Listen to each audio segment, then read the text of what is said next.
بسم اللہ الرحمن الرحیم۔ السلام علیکم ناظرین محترم، یادوں کا سلسلہ جاری ہے۔ پچھلی قسط پہ میں نے آپ کو بتایا تھا کہ جب میں یونیورسٹی میں آیا تو یونیورسٹی کے ساتھ ہی ریڈیو کی سرگرمیوں کا آغاز ہوا، پھر پاکستان ٹیلی ویژن۔ اچھا، پاکستان ٹیلی ویژن کی تاریخ بھی تھوڑی سی ہے۔ پاکستان میں ٹیلی ویژن کا آغاز تو کہیں 1960 کی دہائی میں ہو گیا تھا، لیکن اس کی نشریات بڑی محدود ہوا کرتی تھی، اور وہ کوئٹہ میں غالباً وہ تھی بھی نہیں۔ وہ 70 کے قریب شاید کوئٹہ میں بھی ٹیلی ویژن کے وہ جو بوسٹر ہوتے ہیں یا جو ان کا ٹیکنیکل نظام ہوتا ہے وہ کہیں قائم ہو گیا تھا۔ اچھا، جس وقت میں ٹیلی ویژن سے منسلک ہوا تو یہ غالباً 81-82 کی بات ہے، اور 81-82 میں پاکستان ٹیلی ویژن کی یہ نئی بلڈنگ نہیں ہوا کرتی تھی، بلکہ پاکستان ٹیلی ویژن کینٹ میں جو فری میسن بلڈنگ کہلاتی تھی، اور یحییٰ خان کے زمانے میں وہ فری میسن تنظیم پر پابندی لگی، وہ یہودیوں کی کوئی تنظیم تھی، اس پر پابندی لگی اور وہ بلڈنگ جو ہے وہ سیل کر دی گئی تھی۔ چنانچہ جب وہ کہیں اس کا آغاز ہوا ہے پاکستان ٹیلی ویژن کا کوئٹہ میں، تو پہلی بلڈنگ وہی تھی جو پاکستان ٹیلی ویژن کو دی گئی۔ یہ 1974 میں غالباً یہاں سے کوئٹہ میں نشریات کا آغاز ہوا، اور یہ ایسا تھا کہ پاکستان ٹیلی ویژن اس وقت ایک تو پروگرامز بلیک اینڈ وائٹ ہوا کرتے تھے، جو آپ نے تو شاید دیکھے بھی نہیں ہوں گے۔ اس وقت میں جب گیا تو میرے بھی پہلے پروگرام جو اس پاکستان ٹیلی ویژن یہ فری میسن کی بلڈنگ میں ہوئے وہ بلیک اینڈ وائٹ ہوا کرتے تھے۔ اچھا تھا یہ کہ 1974 میں یہ میری اس مصروفیت کا آغاز ہوا۔ میں پہلی مرتبہ جب پاکستان ٹیلی ویژن پہ گیا تو اچھا، میں نے ٹیلی ویژن خریدا بھی کہیں 80 کی دہائی میں ہے آ کر، اور تقریباً 81-82 سے میں نے خود بھی ٹیلی ویژن جانا شروع کر دیا۔ تو اسی دوران ہی میں نے وہ ٹی وی خریدا، وہ بھی black and white T V ہوا کرتے تھے، کلر ٹیلی ویژن بھی نہیں ہوا کرتے تھے۔ تو میں پہلے وہاں جا کر یہ جو نئی بلڈنگ ہے یہ تو 84-85 میں بنی، وہ جو پرانی بلڈنگ تھی اس میں 81-82 کی بات کر رہا ہوں کہ وہاں میں اس سے منسلک ہوا۔ میں وہاں گیا اور وہاں ایک اعظم خورشید صاحب ہوا کرتے تھے، پروگرام مینیجر تھے وہ۔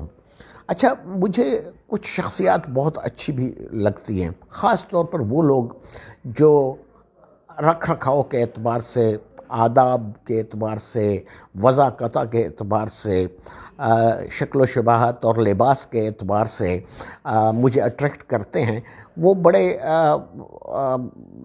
اعظم خورشید بھی اس قسم کی ایک شخصیت تھے جو ان سب چیزوں کا خیال رکھتے تھے، اور وہ صرف پروگرام نام تھے تو وہ پروگرام مینیجر۔ لیکن جب ایک مرتبہ میں نے ان سے کہا کہ آپ پروگرام پروڈیوس کیوں نہیں کرتے، تو انہوں نے کہا میں پروگرام پروڈیوس کر کے صرف ایک ڈرامہ کر لوں گا، میں تو پورے ٹیلی ویژن اسٹیشن کو چلا رہا ہوں۔ اور واقعی یہ حقیقت تھی کہ اس کے بعد پھر میں نے اس قسم کا پروگرام مینیجر وہاں نہیں دیکھا۔ وہ جب تک رہے، وہ کافی عرصے تک رہے وہاں، اور جب تک بھی وہ رہے وہ واقعی پورے ٹیلی ویژن کو چلانے والے شخصیت وہی تھے۔ لیکن ان سے میری ملاقات ہوئی 1-2 گھنٹے تک، اور میں نے ان کو بتایا کہ میں بھی اس طرح سے ریڈیو پر بھی پروگرام کر رہا ہوں اور یونیورسٹی میں لیکچرر ہوں، تو میری بھی دلچسپی ہے کہ میں پاکستان ٹیلی ویژن سے کچھ پروگرام کر سکوں۔ اچھا، یہ جنرل ضیاء الحق صاحب کا زمانہ تھا۔ اب اس میں ٹیلی ویژن کی پالیسی بھی بدل چکی تھی، یعنی وہ کہتے ہیں کہ اناؤنسرز کو بھی دوپٹے پہنائے جاتے تھے۔ اچھا، ایک پروگرام میں کچھ پروگراموں میں مجھے بھی ٹوپی پہننی پڑی۔ میں نے ایک کراکولی ٹوپی خریدی، بہت خوبصورت، لیاقت بازار سے، اور اچھی خاصی قیمتی، پتہ نہیں اس وقت مجھے یاد نہیں 1000 کی تھی، 700 کی تھی، 500 کی تھی، کتنے کی تھی، لیکن اچھی قیمتی ٹوپی تھی، اور لیکن وہ قدر اونچی تھی۔ اچھا، وہ پہن کر میری شکل کچھ بدل گئی۔ میں نے زندگی میں کبھی ٹوپی استعمال نہیں کی، اس قسم کی کراکولی ٹوپی جو کوئٹہ کے کلچر میں ہوتی تھی، لیکن اس وقت میں نے پہنی۔ اچھا، یہی ٹوپی تھی جس کو پہن کر میں اسسٹنٹ پروفیسر کے انٹرویو میں گیا تھا، اور وہاں وائس چانسلر صاحب نے مجھ سے پہلا سوال ہی یہی کیا کہ جناب یہ ٹوپی آپ نے کہاں سے خریدی ہے؟ اب میرے منہ سے بے اختیار نکلا کہ سر یہ تو بہت آسان سا سوال ہے، اس پر ان کو بڑا برا لگا یہ جواب میرا، اور وہ ناراض ہو. پھر میں نے آپ کو بتایا تھا پچھلی قسط میں کہ وہ مسئلہ حل ہو گیا تھا. بریگیڈیئر آغا اکبر شاہ جو تھے وہ ناراض بھی بڑی جلدی ہو جاتے تھے لیکن خوش بھی بڑی جلدی ہو جاتے تھے. بڑی اچھی شخصیت تھے. میں نے آپ کو بتایا تھا کہ میں نے اپنی ایک کتاب بھی ان کے نام منسوب کی ہے. بلوچستان کا جو پشتون کلچر پہ میں نے کتاب لکھی ہے وہ ان کے نام میں نے منسوب کی ہے. بہرحال وہ ٹیلی ویژن پر وہ ٹوپی بھی پہننی پڑتی تھی، واسکٹ بھی پہننی پڑتی تھی. اس زمانے میں اناؤنسرز کو دوپٹے پہنائے جاتے تھے اور اسلامی پروگرامز بہت زیادہ ہو گئے تھے. تو پاکستان ٹیلی ویژن پر جب میں اعظم خورشید صاحب سے ملا، اچھا وہ شاعر بھی تھے، ادیب بھی تھے، قلمکار بھی تھے، اور نہایت صاف ستھرے اور بڑے باوقار قسم کے آدمی تھے. وضاقت کے اعتبار سے بھی، گفتگو کے اعتبار سے بھی نفیس آدمی جس کو کہنا چاہیے، وہ ایک نفیس شخصیت تھے. انہوں نے مجھ سے گفتگو کر کے جو سکرپٹ ایڈیٹر تھے سرور سودائی صاحب، ان کو میرے خیال میں کوئٹہ کا ہر پڑھا لکھا طبقہ ضرور جانتا ہوگا. سرور سودائی ابھی بھی ماشاءاللہ بقید حیات ہیں اور میری ان سے کبھی کبھار گفتگو بھی ہو جاتی ہے. وہ کوئٹہ میں ہیں. پھر ساری ٹیلی ویژن کا دار و مدار میں نے جتنا عرصہ بھی پروگرام کیے اس میں رابطہ پروڈیوسر تو کوئی اور بھی اگر ہوتا تھا تو رابطہ سرور سودائی صاحب کے ذریعے ہی ہوتا تھا. سرور سودائی صاحب شاعر بھی تھے، ادیب بھی تھے، بہت اچھی علمی شخصیت بھی تھے. ان کے پاس میں نے ان کی لائبریری بھی دیکھی، اچھی لائبریری بھی ان کے پاس تھی. پھر وہ پشتو اکیڈمی کے غالباً جنرل سیکرٹری یا پریزیڈنٹ وہ بھی تھے. اچھا وہ انتہائی نفیس، انتہائی ملائم، نرم طبیعت. اچھا شروع میں وہ آدمی بڑے قوت ارادی بھی بہت زبردست تھی. شروع میں تو وہ کچھ گولیاں وغیرہ کھاتے تھے، شاید وہ بھی کوئی ڈپریشن وغیرہ ٹینشن کا مسئلہ تھا. پھر انہوں نے اسموکنگ بھی شروع کی. پھر انہوں نے وہ گولیاں بھی چھوڑ دی. پھر اسموکنگ شروع کی. پھر اسموکنگ چین اسموکر تھے، پھر وہ اسموکنگ بھی انہوں نے چھوڑ دی. پھر انہوں نے چائے، ہر وقت ان کی چائے کی تھرماس موجود رہتی تھی. وہ خود تو بہت کم پیتے تھے لیکن ہم جب بھی جاتے تو وہ چائے سب کو ضرور، جو بھی مہمان جاتا اسے وہ چائے تھرماس موجود رہتی، اور فیض محمد جو ان کا نائب قاصد تھا وہ چائے موجود رکھتا تھا. ان کے ساتھ ایک سجاد صاحب بھی ہوتے تھے جو بعد میں اب تو کہیں اور چلے گئے ہیں. وہ سجاد صاحب بھی ان کے اسسٹنٹ کے طور پر کام کرتے تھے. میں ان سجاد صاحب کی بات نہیں کر رہا جو پروڈیوسر تھے، جو سرور سودائی صاحب کے اسسٹنٹ تھے، آفس اسسٹنٹ تھے، میں ان کی بات کر رہا ہوں. خیر سرور سودائی صاحب نے مجھ سے، چونکہ اعظم خورشید صاحب نے مجھے سرور سودائی صاحب کے حوالے کر دیا تھا، پھر میں نے جتنے بھی آئیڈیاز تھے وہ ان کے سامنے رکھے.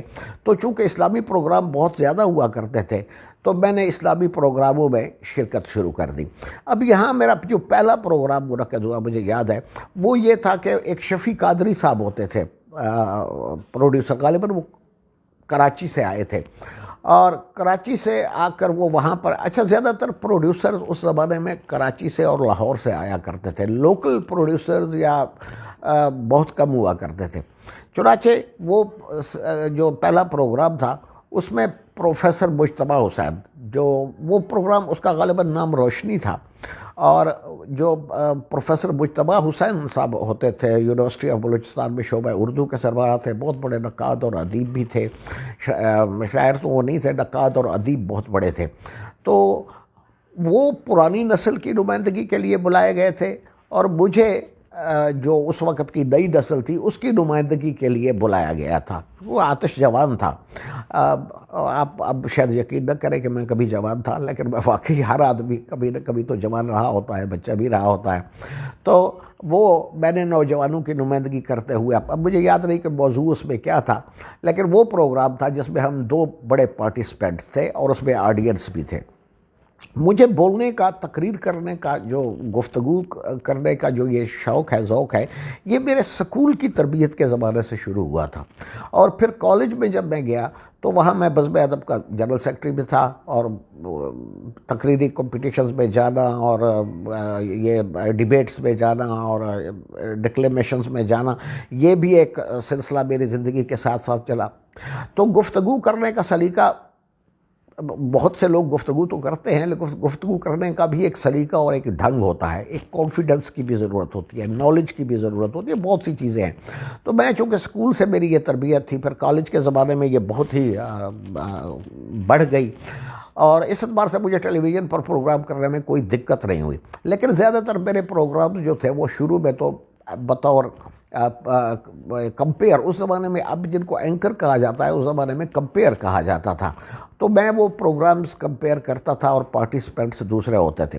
پھر بہت سے ہم اس زمانے میں اسٹیج شوز بھی منعقد ہوتے تھے، کوئز پروگرام، اسٹیج شو، ان کا بڑا رواج تھا. اور ضیاء الحق صاحب کا زمانہ جو ہے اس اعتبار سے میں آپ کو بتاؤں کہ وہ آج ضیاء الحق صاحب کو بہت سے لوگ اچھے نام سے یاد نہیں کرتے، لیکن میں آپ کو ایک بات بتاؤں کہ بلوچستان میں ضیاء الحق صاحب کا زمانہ جو ہے وہ ایک نہایت پیسفل زمانہ تھا، اس لیے کہ انہوں نے بہت سے ایسے اقدامات کیے تھے کہ جو اس سے پہلے بلوچستان میں کوئی شورش یا کوئی جو کہتے ہیں انسرجنسی کی کیفیت تھی، وہ کیونکہ جو نیب کی حکومتوں کو برطرف کیا گیا تھا اس کے بعد وہاں ایک شورش کا آغاز ہوا تھا. لیکن ضیاء الحق صاحب کے زمانے میں جو کچھ انہوں نے اقدامات اٹھائے ان کا تذکرہ میں اگلی قسط میں کروں گا کہ اس سے ایک پرامن فضا بلوچستان میں قائم ہوئی. اس کے ساتھ ہی اجازت دیجیے، اگلی قسط میں حاضر ہوں گے. اللہ حافظ.